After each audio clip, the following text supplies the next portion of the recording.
bojo da contestação. Ô Lúcio, espera aí, deixa eu ver se eu entendi.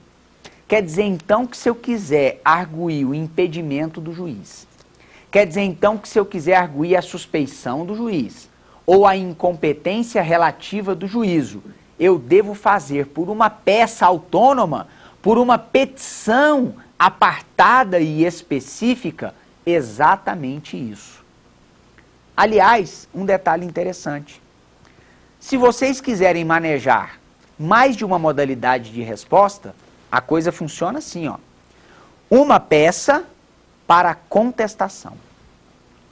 Outra peça para reconvenção. E outra peça para as exceções. Contestação numa petição, reconvenção em outra petição e as exceções ainda em outra petição. Notem, portanto, que essas matérias, elas não devem ser alegadas no bojo da contestação, porque o Código lhes reserva uma forma e um procedimento específico, a saber, o procedimento das exceções. Muito bem, muitos de vocês já devem estar na dúvida. Professor, então tá bom. Como é que funciona exatamente na prática? Então, vamos supor aqui, o réu é citado, vamos trabalhar com um exemplo, O réu é citado. Vocês aqui sabem que as ações fundadas em direito pessoal, por exemplo, à luz do artigo 94 do CPC, devem ser propostas no foro de domicílio do réu. Então, imaginemos que o réu mora na cidade de Porto Alegre. O réu mora na cidade de Porto Alegre. O autor move em face desse réu uma demanda fundada em direito pessoal. Mas o autor mora em São Paulo. Se o autor seguir o artigo 94, o autor deve propor essa ação lá em Porto Alegre. Mas não o faz. O autor propõe a ação na comarca de São Paulo. Haveria aí uma incompetência em razão do território. A ação deveria ter sido proposta em Porto Alegre, mas foi em São Paulo. Só que essa incompetência em razão do território é uma incompetência de índole relativa. Por quê? Porque as incompetências territoriais, assim são incompetências de índole relativa. E a incompetência relativa, ela tem uma característica, não pode ser conhecida de ofício pelo juiz. Quero dizer com isso, e ainda à luz do nosso exemplo, que o juiz da comarca de São Paulo vai ler a petição inicial e pode até constatar, olha que interessante, que ele é relativamente incompetente. O juiz pode até constatar que aquela demanda deveria ter sido proposta lá em Porto Alegre, mas a rigor e a priori não pode fazer nada, justamente porque não é dado ao magistrado conhecer de ofício, por exemplo, da incompetência relativa do juízo.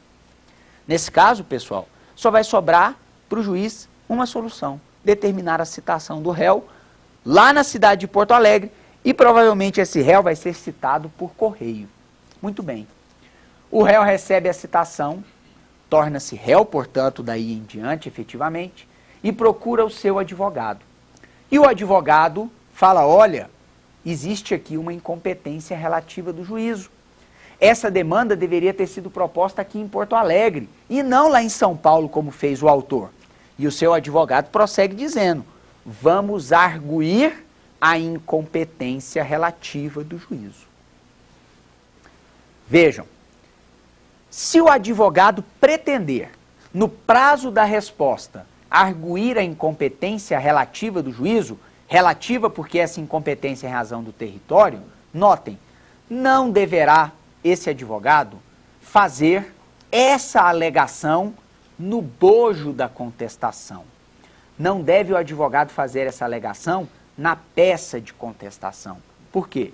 Como nós estamos aqui aprendendo, a incompetência relativa deve ser arguída por meio próprio, por meio adequado, através de um incidente denominado exceção de incompetência relativa do juízo.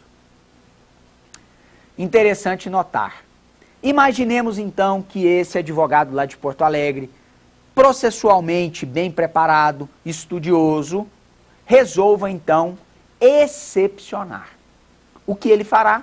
Ele fará uma petição própria, denominada petição de exceção de incompetência relativa, e vai protocolar, arguindo, inclusive, essa incompetência. Interessante notar, mais ainda, o protocolo da exceção poderá ser feito tanto em Porto Alegre, quanto lá em São Paulo, tal qual faculta a atual redação do Código de Processo Civil brasileiro. Uma vez oferecida, no caso do nosso exemplo, a exceção de incompetência relativa do juízo, um fenômeno processual muito importante ocorrerá, pessoal.